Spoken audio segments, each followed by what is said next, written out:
안녕하십니까. 동닥컴 운영자 강쌤입니다. 자, 이번 시간에는 보일러의 수위에 대해서 한번 알아볼 건데요. 자, 이 수위라는 거는 좀 쉽게 얘기하면은 물의 양이에요. 보일러 내부에 들어있는 물의 양인데, 자, 엄밀히 따지면 이런 거죠. 요렇게 보일러에 동체가 있다라고 치면은 이 안에 수위가 요 정도에 위치할 수도 있고요. 그리고 수위가 이 정도에 위치할 수도 있어요. 그럼 이게 1번, 이게 2번이라면 보일러의 수위는 뭐가 높은 겁니까? 당연히 2번이 높은 거죠. 이건 너무나 상식적인 건데, 그래서 이 수위라는 거는 직역을 하게 되면 물의 위치입니다. 물 숫자 써서. 그래서 동체 내부에 물의 위치가 높다라는 건 결국 뭐예요? 동체 안에 들어있는 물의 양이 많다라는 소리와 같은 거죠. 자, 그래서 보일러에서 수위라고 하면 물의 양을 나타내게 되는 거고요. 자, 이때 교재에 보시면 상용수위라고 나옵니다. 읽어보면은 보일러가 가동 중 항상 유지되어야 할 적정 수위라고 해서 나옵니다. 자, 그래서 이 상용수위라는 거는 쉽게 얘기하면 보일러가 운전하는 상태에서 유지되어야 할 수위를 얘기하는 거예요. 그래서 운전 중에 상시 유지되어 줘야 되기 때문에 상용수위라고 부르는 건데, 이건 어떻게 나타내느냐 하면은 일단 안에 요 녀석은 지워버리고요. 우리가 수명계를 한번 알아봅시다. 수명계가 수위를 측정하는 장치거든요. 수명계라는 거는 일단 수주관이 이렇게 앞에 설치가 되고요. 그 다음에 수주관 또 앞쪽에 수명계가 이런 식으로 설치가 됩니다. 그리고 배관으로 이렇게 연결이 돼 있을 거고, 각 배관에는 밸브가 이런 식으로 설치가 되죠. 그리고 하단에는 드레인 밸브가 설치가 됩니다. 자, 이때 요 녀석이 보일러의 동체가 되고, 여기 가운데 있는 게 수주관, 그리고 가장 앞에 있는 게 수명계라고 합니다. 이때 수명계라는 녀석은 내부에 유리가 들었어요. 유리가 들어서 우리가 직접 눈으로 수위를 볼 수 있게끔 해주는 장치가 이 수명계가 되는 거예요. 그래서 유리가 들어있고 요 앞뒤로 볼트너트를 체결해서 이런 식으로 조립을 해놓은 형식입니다. 자, 이때 안에 동체 안에 물이 있다면 물의 위치만큼 들어차서 수명계에 수위가 표시되겠죠. 자, 근데 이 상용 수위라는 것은 책에도 나오지만 수명계의 중심이라고 나오죠. 그래서 엄밀히 따지면 뭐야? 수명계의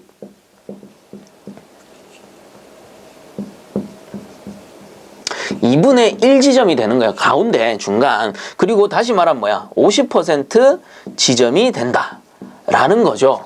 자, 그래서 여기서 봤을 때 상용수위라는 거는 결국 수명계의 가운데, 여기 2분의 1 지점, 요 부분이 되는 거예요. 요 부분. 그러면 쭉 따라가 보면 수주관에도 이렇게 찰 거고, 동체에도 요 정도 차겠죠. 자, 그래서 요 위치의 수위가 결국 수명계의 가운데 위치니까, 그러면 요 수위가 엄밀히 따지면은 상용 수위가 되겠구나, 이렇게 알 수가 있는 겁니다. 그래서 개념만 잡으시면 돼요. 상용수위라는 거는 수명계의 2분의 1 지점, 50% 지점이 된다. 그래서 가운데 위치해 있을 때 우리가 상용수위라고 부르는 것이고, 이 수위라는 거는 결국 보일러가 운전 중 유지되어 줘야 될 수위가 된다라는 뜻이에요.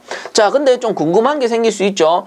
그러면 수명계만 있으면 되지, 수주관은 왜 설치했지? 수주관 필요 없는 거 아닙니까? 라고 할 수도 있지만, 수주관의 역할은 의외로 아주 중요합니다. 자, 이유는 뭐냐면 보일러라는 거는 밀폐된 용기로 장시간 운전을 하게 되면 어떻게 돼? 고온, 고압 상태가 됩니다.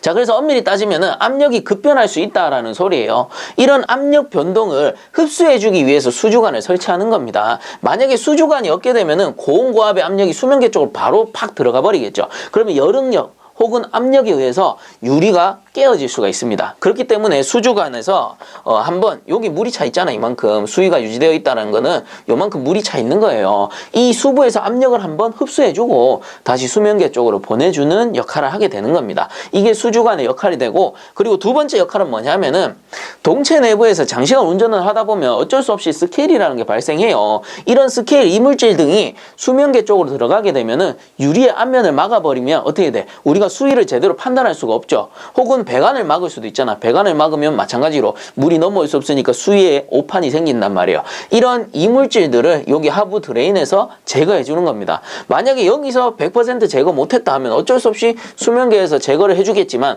일단 1차적으로 제거를 할 수 있기 때문에 아무래도 이런 그 스케일에 대한 피해가 좀 적어지겠죠. 자, 요런 역할 때문에 이런 수주관을 설치하게 되는 겁니다. 참고적으로 알아두시면 좋을 것 같고요. 자, 그 다음에 넘어가서 34페이지 상단에 보시면 저수위의 기준과 고수위의 기준이 있는데 이건 그냥 알아만 두세요. 저수위 같은 경우는 수면계를 기준해서 20% 이하 지점이고 고수위는 수면계를 기준해서 80% 이상 지점이 되면은 고수위로 판단을 한다라는 것이고요. 자, 이제 그 밑에 보시면 안전 저수위 해가지고 나옵니다. 줄을 좀 꺼주세요. 운전 중 유지되어야 할 최저 수면, 수면계 하단부와 일치해야 된다라고 돼 있죠. 그래서 이 안전저수위, 자 여기 보시면 나오죠. 안전저수위라고 해서 나오는데 안전저수위라는 건 이런 겁니다. 우리 상용수위라는 거는 운전 중에 유지되어 줘야 할 그 수위가 되는 거고요. 안전저수위는 만약에 이게 보일러에 뭔가 이상이 생겨서 하부에 뭐 누설부가 생겼다거나 하면은 나는 수위를 유지한다고 유지를 하는데 이게 수위가 계속 내려가는 거예요. 내려가다 보면은 이제 저수위가 되는데 안전저수위라는 거는 요 정도까지는 그래도 견딜 수 있다. 보일러가 견딜 수 있다라는 뜻이에요. 그래서 이 안전저수위의 기준은 뭐냐면은 수면계 하단부, 요 하단부 있죠? 요 하단부와 일치하는 요 지점이 안전저수위다.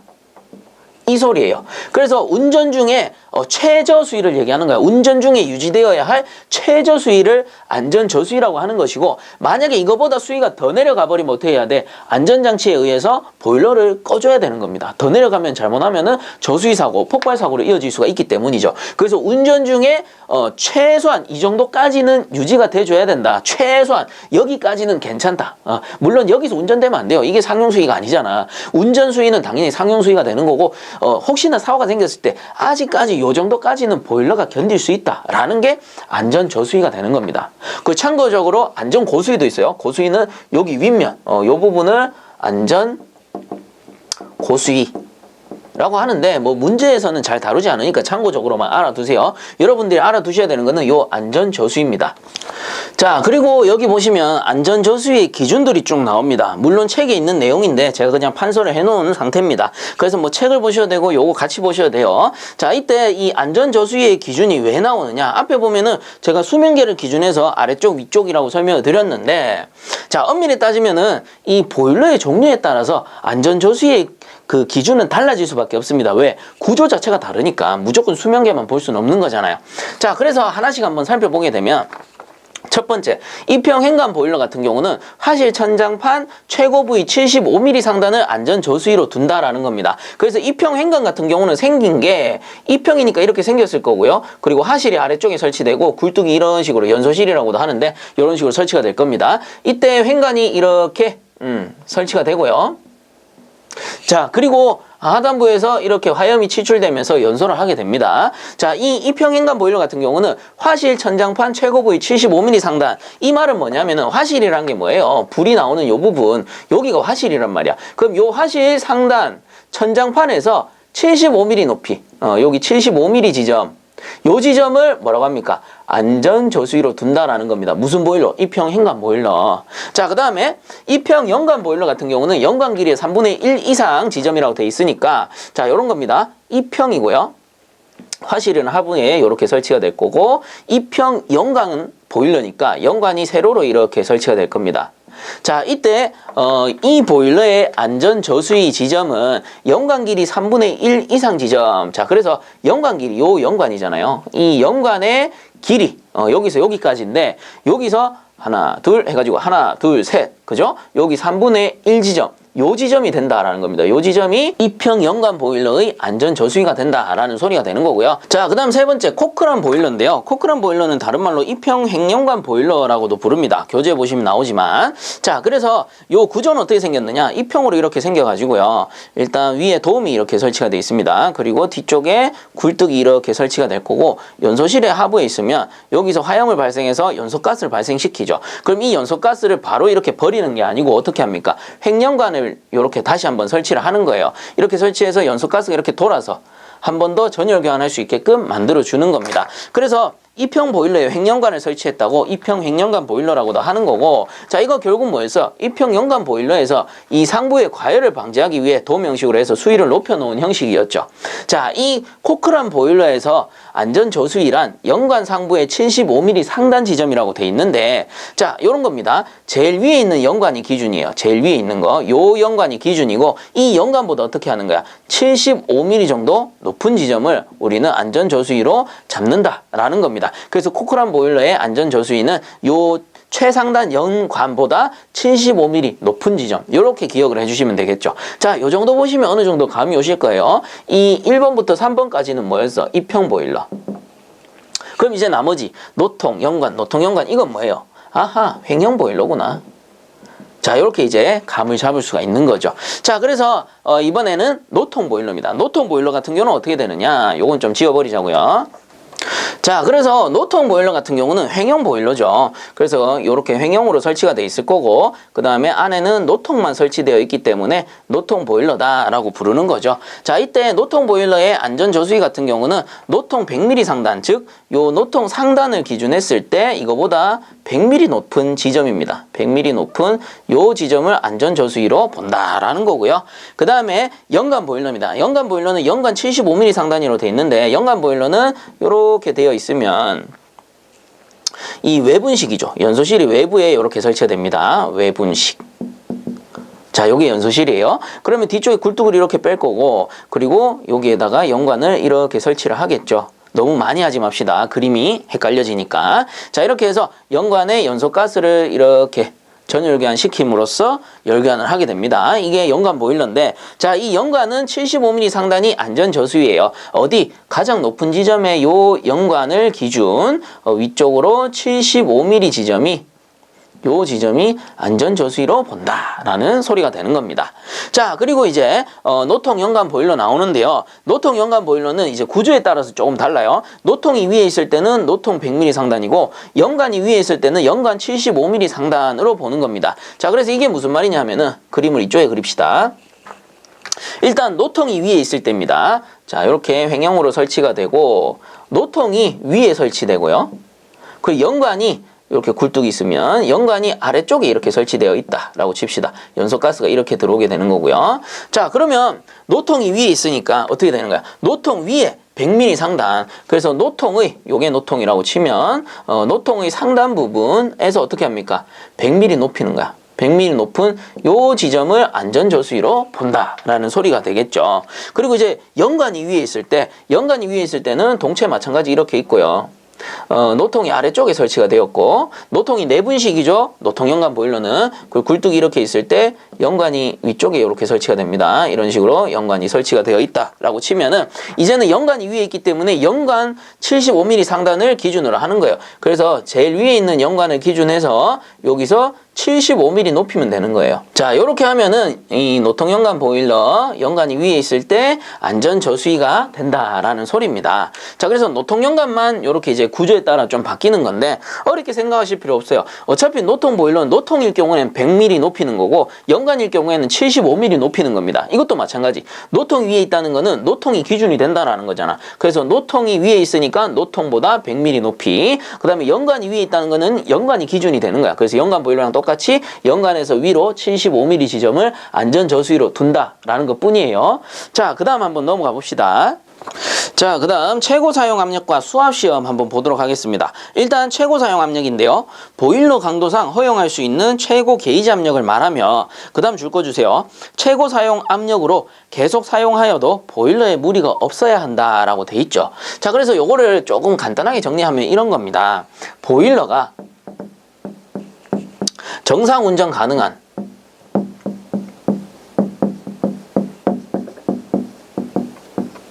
최고 사용 압력. 자, 그래서 최고 사용 압력이라고 해서 단순히 이걸 넘어가면 위험하다 이런 게 아니고요. 최고 사용 압력에서도 보일러 운전이 가능한 거예요. 그 말은 보일러 운전 중에 이 정도 압력까지는 유지되어 줘도 괜찮다, 보일러가 버틸 수 있다라는 거고, 여기서 어느 정도 더 올라가 버리게 되면은 이제 진짜 위험하게 되는 거죠. 자, 그래서 최고 사용 압력이라는 거는 보일러가 정상 운전 가능한 최고 사용 압력을 나타내는 겁니다. 그래서 다시 읽어보면 보일러 강도상 허용할 수 있는, 그쵸? 강도상 허용할 수 있는 최고 게이지 압력을 말하고요. 그리고 최고 사용 압력으로도 계속해서 운전해도 된다, 보일러에 무리가 없다라고 돼 있죠.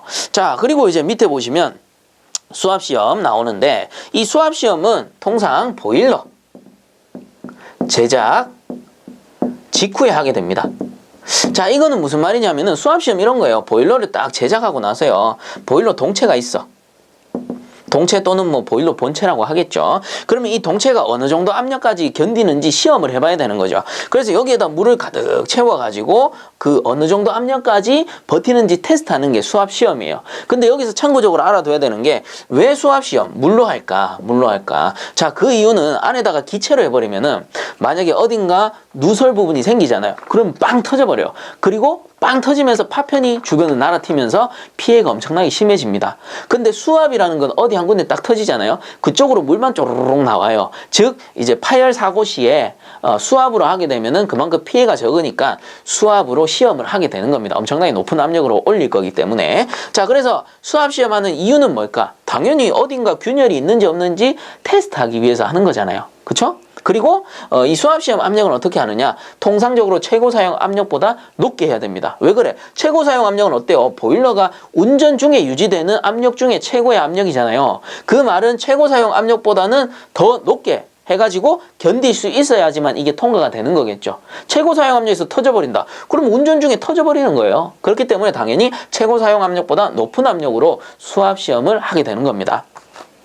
자, 그래서 그 내용들을 한번 보면 첫 번째 수압시험 목적은 당연히 균열 여부를 파악하기 위함이다 나오고요. 그 다음 밑에 보시면 수압시험은 천천히 수압을 가하여 규정된 수압에 도달한 후 30분 경과 뒤에 검사를 실시한다. 그렇죠. 이제 물을 넣었다고 해서 바로 터지는 게 아니고 압이 딱 걸리면은 어느 정도 시간 버티다가 만약에 어느 한 군데 좀 강도가 안 좋은 부분이 있다라고 치면 거기서 땅 터져 나오는 거기 때문에 최소 30분 이상 정치해두고 기다렸다가 누설 여부를 확인하는 겁니다. 그 다음에 세 번째 보시면 수압시험을 30분간 행한 후 이상이 없으면 수압을 제거한다. 그래서 뭐 위의 내용이랑 같은 거고요. 그 다음 수압시험 압력은 최고 사용 압력보다 높게 설정한다. 앞에서 제가 말씀을 드렸죠. 그 다음에 수압시험 압력은 최소한 0.2MPa 이상으로 설정한다. 요거는 기준 압력입니다. 그 다음에 수압시험 도중 또는 시험 후 동파의 위험이 없도록 조치한다. 그 다음에 마지막에 규정된 수압시험 압력의 6%를 초과하지 않도록 한다. 참고적으로 알아두시면 되겠습니다. 자, 그 밑에 수압시험 압력 보시면은 표가 하나 나와요. 이 표는 여러분들 별표해 주세요. 문제에 아주 잘 나오는 편입니다. 자, 그래서 이 수압시험 압력 기준인데요. 보시면은 종류에 따라 다르죠. 강철제 보일러, 주철제 보일러, 소용량 강철제, 뭐 가스용, 소형 온수 보일러 뭐 이렇게 나오는데 여기서 가장 중요한 거는 강철제 보일러가 됩니다. 강철제 보일러.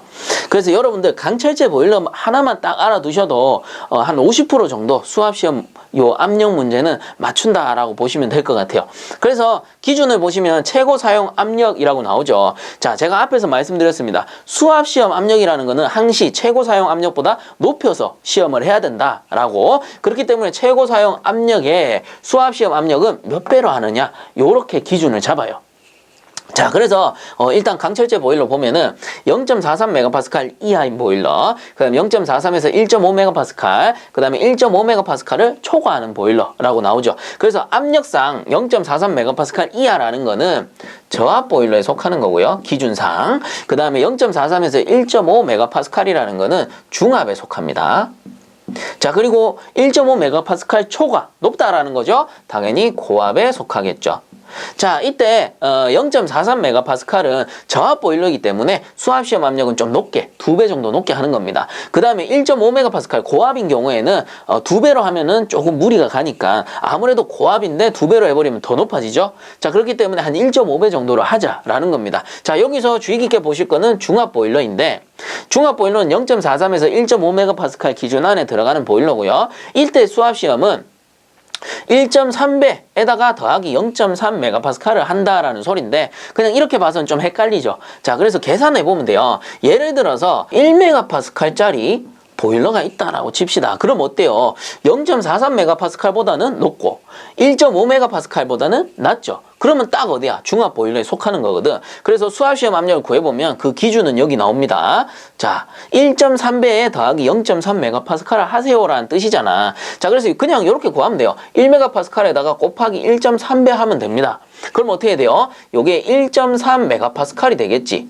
그리고 여기에다 어떻게 하는 거야? 여기 뒤에 거 있죠? 더하기 0.3을 해주면 되는 겁니다. 그러면 결과적으로 1MPa짜리 중압 보일러의 수압시험 압력은 1.3 더하기 0.3이니까 1.6 메가파스칼로 하세요라는 소리가 되는 거죠. 자, 그래서 요 두 번째 중압 보일러의 기준 요거 좀 주의 깊게 봐주셔야 됩니다. 그래서 2배 1.3배에 더하기 0.3 그 다음에 1.5배 이렇게 순서대로 기억을 해주셔도 되고요.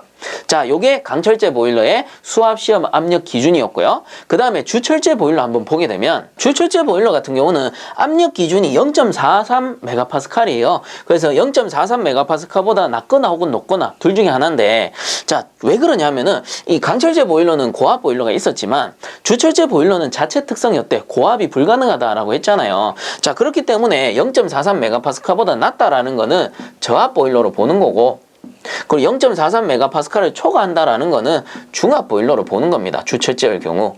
자, 그리고 이 수압시험 압력은 동일합니다. 어때? 저압 보일러 2배, 중압 보일러 1.3배에 0.3메가파스칼. 똑같죠?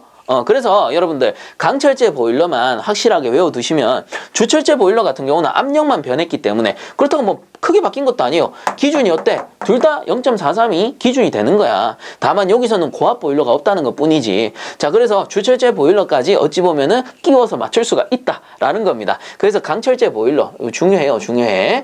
요 기준은 확실하게 알아두셔야 되는 겁니다. 그리고 여유가 되시면 주철제 보일러까지 기억을 좀 해주시고요. 자, 그리고 이제 밑에 보시면 소용량 강철제 보일러와 가스용 소형 온수 보일러 해서 나오는데, 자, 얘들 두 개는 똑같아요. 그냥 둘 다 2배야. 그리고 압력 기준이 다른 것 뿐인데 요것만 한 번씩들 보시고 기준이 똑같다. 그냥 2배. 요렇게 기억을 해주시면 되겠죠. 그래서 무작정 외우지 마시고 포인트를 탁탁탁 짚어서 확실한 건 외우고 그 다음에는 연동해서 보시면은 크게 어렵지 않으실 거예요. 자, 이렇게 해서 이번 시간은 여기서 마치도록 하고요. 본 강의가 도움되셨다면 구독과 좋아요 한 번씩 부탁드리겠습니다. 자, 수고들 많이 하셨습니다.